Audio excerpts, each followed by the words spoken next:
Have you ever witnessed a moment where someone stood up against blatant injustice, risking everything to uphold the values we hold dear? On a peaceful Sunday afternoon in Austin, Texas, Colonel Emma Brooks stepped into a small neighborhood supermarket, looking to pick up a few essentials. Dressed in a simple white shirt and a pair of well-worn jeans, she hardly stood out in the crowd. To any passerby, she was just another shopper enjoying a quiet afternoon.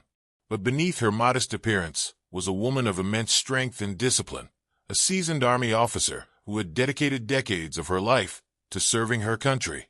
As she moved through the aisles, scanning the shelves for a few household items, her attention was drawn to an unexpected scene. A tall man in a police uniform, Officer Paul Smith, strode past a display, knocking over a stack of instant noodles and a couple of soda bottles in his wake. The items tumbled to the floor, rolling across the polished tiles. For a brief moment, he glanced down at the mess he had made. Then, without a second thought, he walked away, leaving it behind as if it were someone else's problem. Emma paused, watching him. Her instinct was to let it go, but something about the moment unsettled her. It wasn't just the act of leaving the mess. It was the sheer indifference. The badge on his chest represented service, discipline, and responsibility. And yet here he was, acting as if he were above even the simplest gesture of accountability. Taking a breath, she stepped forward. Her voice was calm but firm. "Excuse me, sir," she said, catching his attention. "You dropped some items back there. It would be considerate to pick them up." Officer Smith turned, his expression a mixture of annoyance and mild amusement. He gave her a dismissive look, as though sizing her up before responding. "Who do you think you are to tell me what to do?" he scoffed. "I don't have time for trivial matters." Emma met his gaze without flinching. She had faced far greater challenges in her life, situations where real stakes were on the line. This, compared to what she had seen on the battlefield, was nothing. But that didn't mean it wasn't important. Unbeknownst to either of them, several other shoppers had taken notice. A few had even begun recording the interaction on their phones, sensing that something significant was about to unfold. What had started as a simple moment of thoughtlessness was quickly turning into something much bigger. If you've ever faced or witnessed injustice, how did you respond? Share your experiences in the comments below. And if this story resonates with you, don't forget to like, share, and subscribe for more compelling narratives. Emma remained calm, her expression unwavering as she regarded Officer Paul Smith. As a police officer, you have a duty to set an example. Picking up after oneself is a basic courtesy. Paul scoffed, his lips curling into a smirk. "You think you can lecture me? Just mind your own business." The air in the supermarket shifted. Shoppers who had previously been focused on their own tasks now turned their attention toward the unfolding exchange. A few had their phones out, quietly recording, sensing that this was more than just a minor disagreement. Emma didn't move. She had seen men like Paul before, those who carried authority but lacked the integrity to wield it properly. She had learned long ago that real leadership wasn't about a title. It was about actions. She wasn't about to let this slide. "Respect is part of the uniform," she said evenly. "People look to you for guidance, for protection. If you think a small act of accountability is beneath you, then maybe you shouldn't be wearing that badge." Paul's face darkened, his pride pricked. He stepped closer, towering over her, trying to use his size and presence to intimidate. But Emma had faced greater threats in her lifetime. She had stood on battlefields, had faced enemies whose sole intent was to destroy. A man puffing out his chest in a supermarket hardly ranked among her greatest challenges. "You don't get to tell me how to do my job," he said, his voice lowering, a thinly veiled threat beneath his words. "I've been on the force for years. I know what I'm doing." "Then act like it," Emma replied without hesitation. "Because right now, all anyone here sees is a man unwilling to clean up his own mess." A murmur rippled through the crowd. The confrontation was no longer just between Emma and Paul. It was between Paul and the idea of accountability itself. The weight of the moment pressed in, and Paul could feel it. He glanced around, suddenly aware of all the eyes on him, of the camera lenses pointed in his direction. "You think you're some kind of hero," he muttered, his voice tight with frustration. "No," Emma said. I think decency isn't that hard. But maybe for you it is. The silence that followed was deafening. Paul clenched his jaw, his hand twitching slightly at his side. He was losing control of the situation, and he knew it. The power he usually wielded with ease wasn't working here. Emma wasn't afraid. The crowd wasn't on his side. And the cameras, those unblinking witnesses, ensured that whatever happened next would follow him far beyond this store. The tension hung thick in the air. Paul had a choice. And in that moment, every single person watching could see it on his face. Refusing to back down, Emma squared her shoulders, her voice steady and unwavering. Your uniform represents service and respect. Your actions should reflect that. Paul's face turned a deep shade of red, his jaw tightening as his frustration boiled over. You don't know who you're messing with, he growled. His hand instinctively moved to his holster, fingers grazing the grip of his firearm. A collective gasp rippled through the supermarket, the weight of the moment sinking in for those watching. Shoppers who had been silently observing now took small steps back, clutching their carts, some frozen in place. A mother grabbed her child's hand, pulling them closer. A man near the end of the aisle whispered something under his breath, shaking his head in disbelief. Emma didn't move.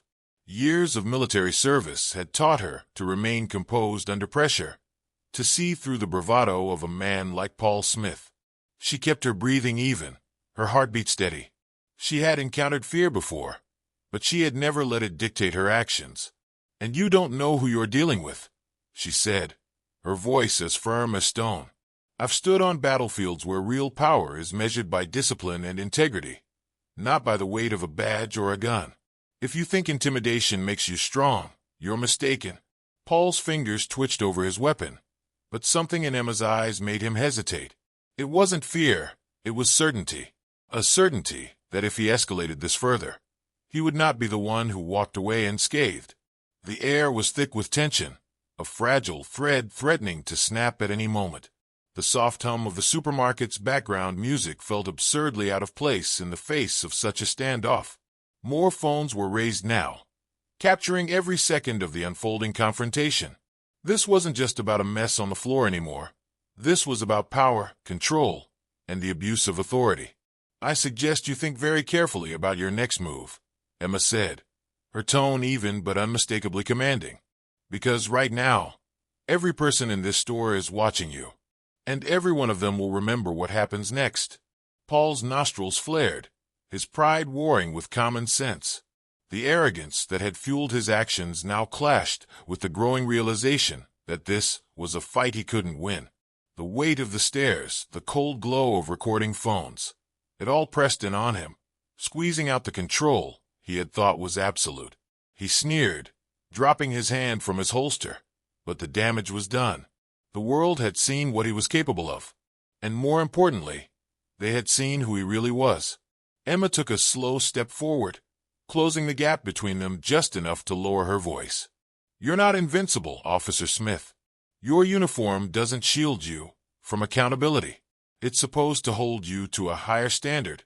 If you can't live up to that, maybe you shouldn't be wearing it. Paul glared at her, but the shift in his posture told her everything she needed to know. He had lost control of the narrative. What had started as arrogance had turned into reckless desperation, and now he had been backed into a corner. The silence in the store was deafening. No one moved. No one spoke.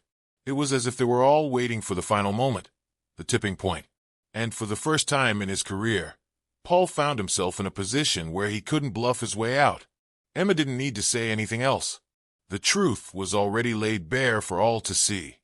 Before the situation could escalate any further, the sound of hurried footsteps echoed through the tense air. The store manager, a middle-aged man with a firm yet measured demeanor, approached swiftly, flanked by 2 security guards.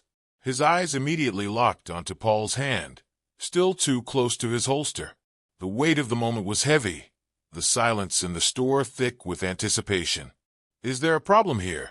The manager asked, his voice controlled but unmistakably authoritative. He had dealt with his fair share of incidents over the years, but this was something different. This wasn't a shoplifter caught red-handed or a simple dispute over a refund. This was something far more serious. And he knew it. Emma seized the moment. "Yes, there is a problem," she stated clearly, ensuring that every word was heard. "This officer threatened me when I suggested he pick up the items he knocked over. He reached for his weapon in response to a simple conversation." Her voice remained level, but the gravity of her accusation sent a ripple through the gathered crowd. A murmur swept through the onlookers. The growing tension that had held everyone captive suddenly turned into a chorus of whispered disbelief. People exchanged glances, many shaking their heads, others holding their phones higher to make sure they captured every second. The store manager's expression hardened. "Officer Smith, is this true?" he asked, shifting his gaze to Paul, who had now stiffened, his posture defensive. He was trapped in a moment he couldn't escape, surrounded by witnesses and a situation that was spiraling out of his control. Paul's jaw clenched, his breathing heavy. He opened his mouth to speak but hesitated. He could feel the scrutiny, the judgment from every direction. The uniform that had once given him power was now a glaring spotlight, illuminating every flaw, every misstep. One of the security guards spoke up. "Sir, we have security cameras covering this area. We can review the footage right now." His tone was neutral, professional, but the implication was clear. There would be no escaping the truth. Paul's fingers twitched at his sides. He looked around, as if searching for an exit, an escape from the mess he had created. But there was none. The reality of the moment settled over him like a crushing weight. A deep breath, a reluctant step back. He forced his hands to his sides, signaling that he would not take any further action, at least not now. The store manager turned to the security guard. "Call the authorities," he said. "Let's get this handled the right way." A few gasps came from the crowd, some nodding in silent approval. This was no longer just a heated argument. It had become an official matter. Emma remained unmoved, her stance steady. She knew she had done what was right, not just for herself, but for everyone watching. She had faced worse battles, but this one carried a different weight. It was a battle for accountability, for fairness, for the idea that no one, regardless of their badge or position, was above the principles of respect and responsibility. A woman in the crowd, emboldened by Emma's courage, stepped forward. "I saw everything," she said firmly. "She's telling the truth." He reached for his gun like she was a threat, but she never was. Others chimed in, their voices rising in agreement. "I have it on video," one man called out, holding up his phone. "It's all right here." Paul inhaled sharply, his face growing redder by the second. He had lost control of the situation, and now there was no way to spin the truth in his favor. Minutes later, the distant sound of sirens grew louder, closing in on the store. The approaching law enforcement officers represented something Paul had never imagined he'd face: accountability. The store manager sighed and looked at Emma. "I appreciate your patience," he said. "We'll make sure this is handled properly." She gave him a small nod, not as an acceptance of gratitude, but as confirmation that this was only the beginning. The fight for justice didn't end here. It only changed battlegrounds. As the front door swung open and uniformed officers strode in, the crowd fell silent. All eyes were on Paul. This was a reckoning he had never anticipated, and one he could not escape. The incident spread like wildfire across social media, igniting outrage from all corners of the country. The footage from multiple angles was uploaded within minutes, showing Officer Paul Smith's reckless behavior and Emma's unwavering composure. People across the nation weighed in, their voices amplifying a demand for justice. News outlets quickly picked up the story. Talk show hosts debated it. Editorials were written, dissecting the abuse of power and the responsibilities that came with wearing a badge. Public pressure mounted as protests began forming outside the police precinct. Signs were raised high with messages like, "Accountability for all," and "No one is above the law." The police department wasted no time in addressing the matter. An internal investigation was announced, though many were skeptical. Too often, such inquiries resulted in nothing more than a slap on the wrist. But this time there was evidence that couldn't be ignored. Dozens of first-hand witness accounts, security footage, and viral videos painting a clear picture of the confrontation. Paul Smith was placed on immediate suspension, pending the results of the investigation. The decision was met with mixed reactions. Some felt it was a step in the right direction, while others argued that suspension wasn't enough. They wanted full accountability.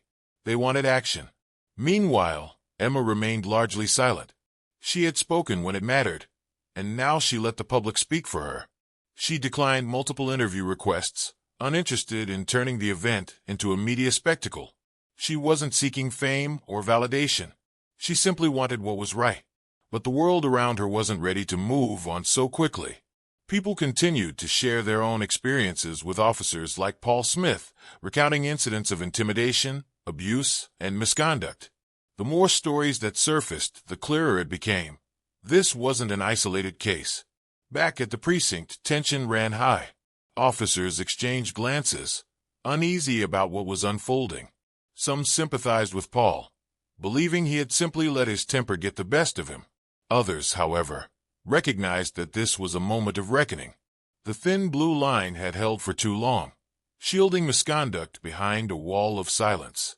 Now, with the public watching, it was cracking. Paul sat alone in his home, watching the news coverage, his face pale. The arrogance that once defined him was gone, replaced by something much colder, fear. He had spent years carrying himself like he was untouchable, certain that his badge granted him immunity. But in the span of a single day, everything had changed. His phone buzzed endlessly, calls from reporters, messages from fellow officers, even old friends checking in to see how he was handling the fallout. He ignored most of them, unwilling to face what they had to say. Deep down, he already knew what many of them thought. The police chief, a man who had once spoken highly of Paul, now had to make a difficult choice. The weight of public opinion pressed against him, and he knew this wasn't something that could be brushed aside. A decision had to be made, and soon. As days passed, the investigation took shape. Lawyers scrutinized every piece of footage. Legal experts debated possible charges. Civil rights groups rallied for change, demanding better oversight and stricter consequences for officers who abused their power. Emma, on the other hand, continued her life as she always had. She wasn't a hero, at least not in her own eyes. She had simply done what she believed was right. But as she walked down the street, strangers approached her, thanking her for her bravery. People sent letters of support. Even those who had never met her felt connected to her unwavering stance. Change was in the air, but whether it would last remained to be seen. The fight for accountability had only just begun. As the investigation unfolded, the sheer weight of evidence against Officer Paul Smith became impossible to ignore. Every frame of security footage, every eyewitness testimony, and every viral video provided a damning portrayal of his abuse of power.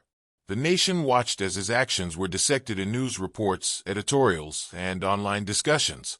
The mayor of Austin, Andrew Preston, took to the podium in front of City Hall, facing an anxious and outraged crowd. Cameras flashed as he cleared his throat, his expression grave.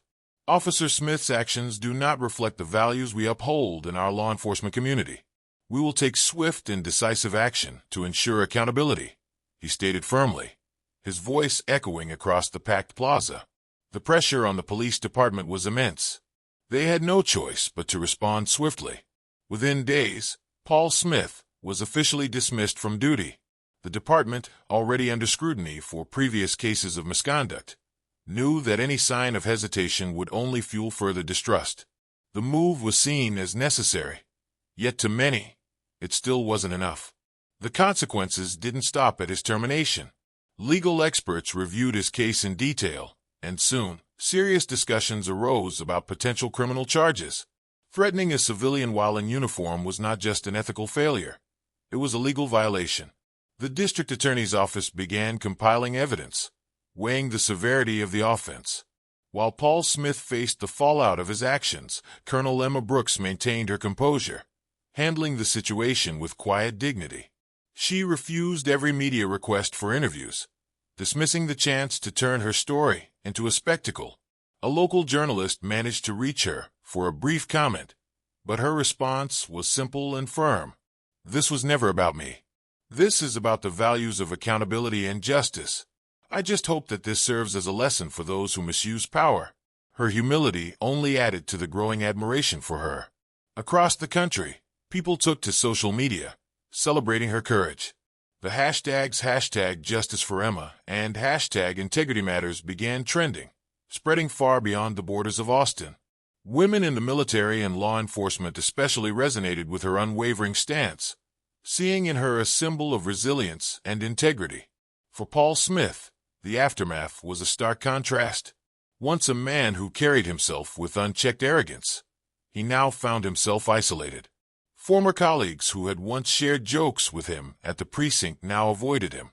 The community he had once patrolled, the same community that had overlooked his abuses for years, now wanted nothing to do with him. The fall from grace was swift and absolute. His name was tarnished, his reputation destroyed. While he had once wielded authority with impunity, he now faced a world that had turned its back on him. The badge that had once granted him power was gone, and without it, he was left with nothing but the consequences of his actions. This incident was more than just a moment of confrontation between two individuals. It became a defining example of the power of standing up against injustice, even when facing those in authority. It was a moment that highlighted how integrity and courage, even in the smallest of actions, can create ripples of change. Colonel Emma Brooks had every reason to walk away, to let the moment pass and move on with her day. Many would have. It would have been easier, less confrontational. But she didn't. She stood firm, not for personal recognition, but because she understood that accountability matters. Small moments of defiance, when done for the right reasons, can lead to something far greater than oneself. Her actions held a corrupt officer accountable and reignited a conversation that had long been neglected, one about ethics, responsibility, and the true meaning of leadership in law enforcement. In the weeks following the event, policymakers took notice. The footage of the incident continued to circulate, sparking national discussions about police conduct and accountability. Law enforcement agencies began reviewing their training programs, incorporating new initiatives focused on ethical decision-making and community engagement. It was no longer enough for officers to simply enforce the law. They had to embody the principles of justice and integrity that their badge represented. Advocacy groups, empowered by Emma's bravery, pushed for legislative reforms that would establish stricter oversight for law enforcement officers. But Emma never sought the spotlight. While her actions had inspired change, she returned to her duties with the same quiet discipline and unwavering honor that had guided her for years. When reporters pressed her for further comments, she had little to say about herself. Respect, integrity, and justice should never be optional, she simply stated. And with that, she moved forward, not as a hero seeking recognition, but as a citizen who had done what was right. Her story remains a beacon of inspiration, reminding us all that courage is not about physical strength. It is about standing firm in the face of wrongdoing, even when the easier choice is to remain silent. It is about choosing integrity over convenience and justice over complacency. What would you have done in Emma's situation? Have you ever witnessed or experienced injustice? Share your thoughts in the comments below.